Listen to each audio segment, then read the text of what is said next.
말도 많던 둔촌주공 재건축단지, 그 일반 분양의 계약이 만료된 지도 이미 여러 날이 지났습니다. 하지만 주택조합과 시공사 측은 아직도 정확한 계약률을 밝히고 있지 않습니다. 각 언론사별로 보면 대체적으로 70% 정도 이렇게 보도하기도 하고 60% 정도다라고 보도하는 경우도 있습니다. 이러다 보니까 이번 분양 결과를 둘러싸고 선방했다 또는 실패작이다, 그 평가도 제각각인 것 같습니다. 바로 찾는 알찬 정보 바로 TV. 안녕하세요. 바로TV입니다. 오늘은 최근 집값 하락을 둘러싸고 벌어지고 있는 여러 논란들을 간단하게 한번 중간 정리해 보려고 나왔습니다. 아시다시피 지난해 후반기부터 집값 하락이 시작되었고, 금리 인상, 경기 하락 이런 것들이 겹치면서 코로나 팬데믹 이후 폭등하던 집값이 급격히 하락하기 시작했습니다. 우리가 생생하게 기억하고 있다시피 1, 2년 전만 하더라도 몇 달 만에 집값이 몇백만 원, 몇천만 원, 뭐 이 정도가 아니라 몇억 원씩 폭등하고, 집 없는 서민들은 전월세집 구하기도 힘들어서 온 가족이 당장 길거리에 내몰릴 걱정부터 해야 할 정도로 온 사회가 이 미친 집값 폭등의 늪속에서 허우적거렸습니다. 젊은 사람, 늙은이 할 것 없이 겁없이 몇억 원씩 빚을 내가면서 이 부동산 투기 행렬에 동참하지 않으면 마치 시대에 뒤떨어지는 낙오자가 된 것 같고, 갭 투자를 통해서 몇억 몇십억 원을 벌었다는 소문 속에 사회적인 질투와 갈등이 극에 달하던 세상, 그것이 바로 얼마 전까지 우리 대다수 국민들이 겪었던 그러한 세상이었습니다. 그랬던 집값과 함께 전세 가격도 급락하면서 이제 무주택 서민들은 겨우 한숨을 돌리고 꺼져가는 희망을 다시금 일깨우고 있는 중입니다. 아직도 터무니없이 올라있는 이 집값이 언제나 더 떨어져서 정상화될까 기대하는 사람들도 많습니다. 하지만 한편에서는 집값 하락을 걱정하는 사람들도 있습니다. 집이 있는 사람들, 특히나 집값 폭등 막판에 영끌로 집을 산 사람들로서는 고금리 폭탄에 힘겨운 시간들을 보내고 있을 겁니다. 그뿐만 아니죠. 집값 폭등을 부추기면서 투기를 일삼던 투기꾼들, 건설사, 관련 금융기관, 일부 언론, 이러한 측에서는 집값 하락이 무슨 세상 멸망을 낳기라도 한다는 듯이 호들갑을 떨고 있는 거죠. 그들은 집값이 하락하게 되면 PF 대출이 얼어지고 건설사가 부도나고 경기가 폭락하고, 그래서 일거리도 줄어서 사회 경제적 위기가 닥쳐온다, 이렇게 주장들 하고 있습니다. 어쨌건 이 집값 하락을 집값 정상으로 가는 과정으로 보느냐 또는 우리 사회 폭망의 지름길로 보느냐, 각자 처한 입장에 따라서는 다를 수가 있습니다. 하지만 그렇다 할지라도 대체로 당분간 우리나라의 집값이 더 떨어질 거다, 이렇게 보는 데는 크게 이견이 없어 보입니다. 그리고 그 논란의 중심에는 서울 강동구 주공 재건축 사업 문제가 놓여 있습니다. 특히나 단군 이래 최대 규모라는 서울 강동구 둔촌주공 재건축단지의 분양 결과, 그것이 어찌 되느냐가 마치 우리 사회의 경제 몰락을 좌우하는 시금석이다, 이러면서 그 분양의 실패만은 어떻게 하고 막아야 한다, 많은 사람들이 이렇게 주장해왔죠. 새롭게 등장한 윤석열 정부는 부동산 연착륙을 강조하면서 이미 몇 차례에 걸쳐서 부동산 규제 완화 정책을 발표했죠. 이렇게 집값 하락을 막겠다고 나섰던 새 정부는 새해 들어서 급기야 1.3 대책도 내놨습니다. 하지만 이 1.3 대책은 시장의 예상을 뛰어넘는 과감한 규제 해저 조치들이지만 그 부작용과 함께 실제 실효성도 의심받아 왔습니다. 그리고 한편에서는 건설사라든가 다주택자, 부자들만을 위한 부동산 투기 조장 정책이다, 이런 비판도 적지 않게 나왔죠.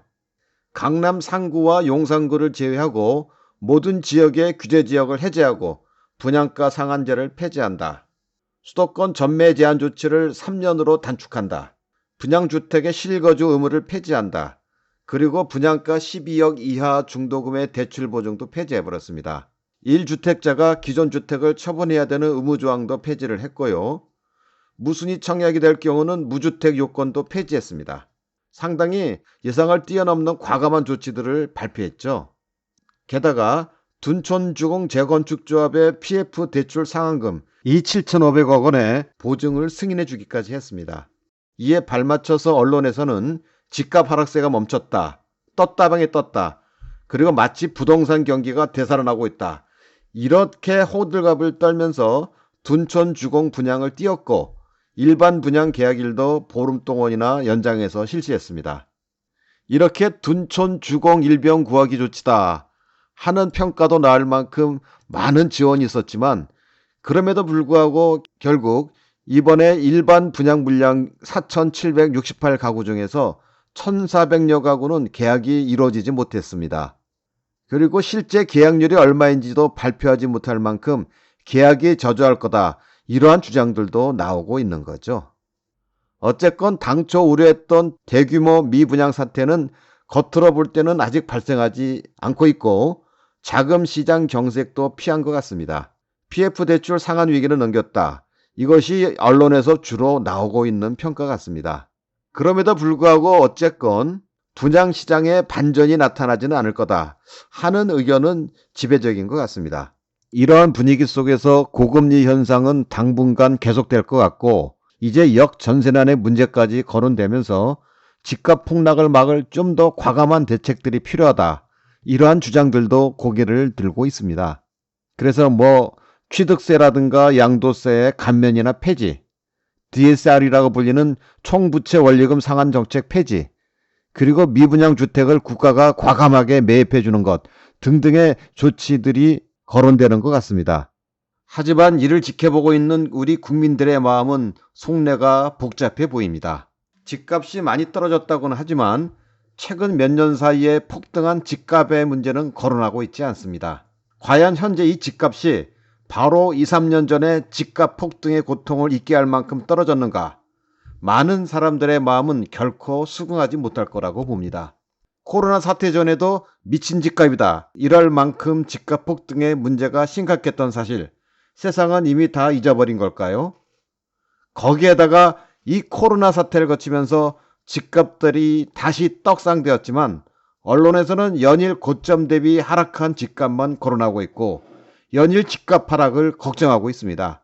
그들은 결코 20억 고점의 아파트 가격이 몇 년 전 그 분양가가 얼마였던 건지 이야기하고 있지 않습니다. 코로나 사태 이전 가격이 얼마였던 건지 언론과 정책당국은 발설하기를 꺼리는 듯합니다. 그래서 한번 정리해봤습니다. 그들이 결코 말하지 않고 있는 아파트 가격의 진실. 이번 영상에서는 우선 먼저 언론에서 많이 거론된 송파와 강동 지역 아파트 단지들의 분양가라든가 코로나 이전 가격들을 몇 개 정리해봤습니다. 예컨대 집값 하락의 사례로 많이 거론되고 있는 송파 헬리오시티부터 보도록 하겠습니다. 이 헬리오시티는 가락주공 재건축 단지인데요. 2015년 총 9,510세대가 분양이 되었습니다. 당시 분양가는 국민평형이라고 얘기하는 84타입 33평형의 경우는 7억에서 8억 원이었습니다. 이것이 2021년 1월 달에는 20억 5천까지 뛰었고 2021년 11월에 무려 23억 원으로 최고점에 도달했습니다. 그랬던 것이 작년 11월, 즉 2022년 11월에 20억 7천까지 떨어졌고 올해 1월 달에 14억 4천으로 거래가 된 바가 있습니다.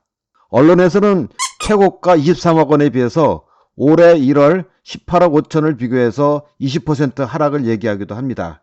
하지만 보시다시피 바로 7, 8년 전의 분양가에 비하면 현재 무려 거의 2배 가까이 인상된 가격입니다. 다음 2008년에 완공된 잠실 엘스 아파트를 보도록 하겠습니다. 2008년에 분양이 되었고 당시 84타입의 경우는 4억 6천만 원대로 거래가 됐습니다. 이것이 2021년 10월 달에 27억 원으로 고점을 찍었고 2022년 5월 20일 날에 19억 5천까지 거래가 됐습니다. 작년 12월 달에는 21억 3천에 거래된 사례도 있고 올해 1월 달에 14억 1천만 원에 거래되기도 했습니다. 현재는 거래가 이루어지지는 않고 있지만 평균가가 약 16억 5천의 호가로 나오고 있습니다. 다음은 서울 강동 지역으로 가보겠습니다. 강동 지역의 대장주로서 그간 여러 언론에서 집값 폭락의 대표적 사례로 자주 거론된 곳 두 곳을 보도록 하겠습니다. 먼저 고덕 아르테원입니다. 이 단지는 고덕 주공의 재건축 단지인데요. 총 4,066세대로서 2017년 11월 달에 분양되었습니다. 당시 분양가가 전용 84형의 경우 7억에서 8억 나갔는데 당시에는 이 가격도 너무 높은 분양가라고 많이 거론되던 그런 것입니다. 2020년 2월 달부터 입주가 시작되었고 2019년 10월 달에 10억 5천만 원 또는 11억 원에 거래되었습니다. 그러다가 2020년 2월 달에 11억 7천만 원에 거래되었고 2021년 10월 달에는 무려 17억 5천만 원까지 뛰었습니다. 그러다가 작년 1월 드디어 무려 18억 원으로 고점을 찍었는데요. 5년 만에 7억에서 8억 했던 아파트가 18억 원이 되었으니 참으로 미친 집값이었다고 봐야 되겠죠. 그런데도 2013년 올해 1월 4일 날 13억 5천만 원을 찍었는데 언론에서는 집값이 엄청나게 폭락했다고 호들갑을 떨던 것입니다. 다음 고덕 그라시움입니다. 이것도 역시 고덕 주공의 재건축 단지인데요. 총 4,932세대입니다. 2019년 9월 달에 입주를 했고 2016년 9월 달에 분양이 되었습니다. 82타입을 기준으로 해서 7억에서 8억 정도였는데 역시 마찬가지로 당시 엄청 분양가가 높다고 비판이 많았던 곳이죠. 그랬던 것이 2021년 9월 달에 18억 9천만 원으로 고점을 찍습니다. 2022년 들어서는 조금 가격이 떨어져서 5월 달에 17억 5천만 원, 2022년 11월 달에는 13억 9천만 원, 그리고 2022년 12월 27일 날에는 10억 1,500만 원으로 거래가 됐는데 역시 마찬가지로 언론에서는 집값 폭락의 대표적인 사례로 호들갑을 떨던 곳이죠. 지금까지 우리는 4곳의 아파트 단지를 검토했습니다만 지금 벌어지고 있는 사태가 어찌 이것뿐이겠습니까? 집값 폭락, 그것은 최근 특히 코로나 팬데믹이라는 특별한 시기에 폭등한 집값이 정상을 찾아가는 과정일 것입니다. 집값이 너무 비싸졌기에 더 이상 집을 살 수 있는 사람들이 없어져 버렸고 마침 미국의 금리 인상과 맞물리면서 급속히 집값이 하락하고 있다. 이렇게 봐야 될 것입니다. 폭등이 있었기에 폭락이 있을 수밖에 없는 법이죠. 하지만 그 과정은 적지 않은 고통과 부작용을 낳고 있습니다.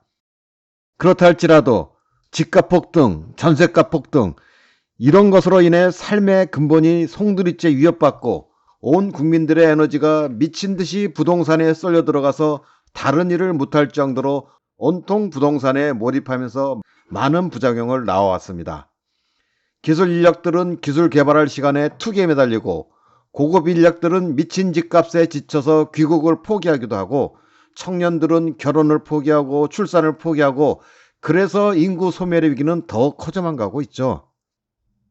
그 좋았던 몇 년 동안 엄청 돈을 벌었을 건설사나 분양사들이나 투자 세력들이 최근 이 정도의 어려움도 이겨내지 못할 정도다. 그렇다면 그들의 방만한 경영을 먼저 탓해야 할 것입니다. 그리고 우리 사회를 좀먹는 암적 존재가 있다면 그것들을 도려내는 아픔을 겪어야 할지도 모르겠습니다.